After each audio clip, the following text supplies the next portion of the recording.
school day, we find ourselves saying, I'm bored of school, I hate homework, it's such a waste of time for me to learn this. The list goes on and on. I wonder if we ever stop and think about what our education will do for us now and later in life. President John F. Kennedy said, let us think of education as a means of developing our greatest abilities, because in each of us there's a private hope and dream which fulfilled can be translated into benefit for everyone and greater strength for our nation. To me, this means all of the classes that we are taking now can get us somewhere in life. In the future, things that are learned in school will not only be a benefit or good for us, but also for our families and the people around us. We can ask ourselves, where would the world be if none of us were required to be educated? My oldest sister lived in a third world country in Central America. Education was not required for anyone. Many people cannot read or identify the letters to write their names. Their lack of education was a major factor in the poverty of that nation. The average household in Honduras would make $2,000 a year. That doesn't allow a family to have many luxuries. An anonymous writer once said, shortchange your education now and you may be short of change for the rest of your life. If we don't actually take advantage of the classes and things we can learn, we reduce our chances of living comfortably with our future families. I believe that we need to start asking ourselves now, where do we want to go?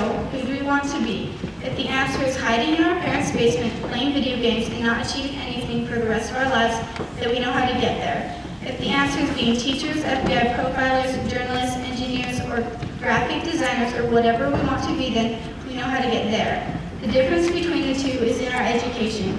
How do we motivate ourselves to do well in school? This has been a dilemma for parents and teachers for years. How can students be motivated to not only get by in school, but to excel? I have a few simple ideas. Number one, remember what we do and do not want to do with our life. We do not want to be a drain on society. We do want to be a successful adult.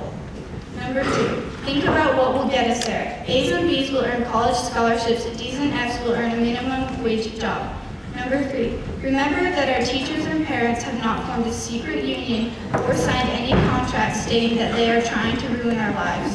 In fact, they are trying to make life easier for us in the future. They have our best interests at heart. That's hard to believe, but it is true. The final way I think we can help ourselves is to support and encourage one another. Together we can form good habits. Less time on Facebook and more time studying together, less time texting and more time reading. Abigail Adams said, learning is not attained by chance. It must be sought for with ardor and diligence. I know it's hard to be motivated every day to do our best, and I don't claim to have a solution for being motivated every day. I do know that someday isn't that far away, and the time when we will be grown-ups is quickly catching up to us. Now is the perfect time to change habits and attitudes that may have held us back in the past. We are at the brink of starting a very important part of our education. There is a Chinese proverb that says, teachers open the door, but you enter by yourself. The doors of high school are open to us, and if we value our education and the future, we will endeavor to make the most of it, and then we will truly succeed.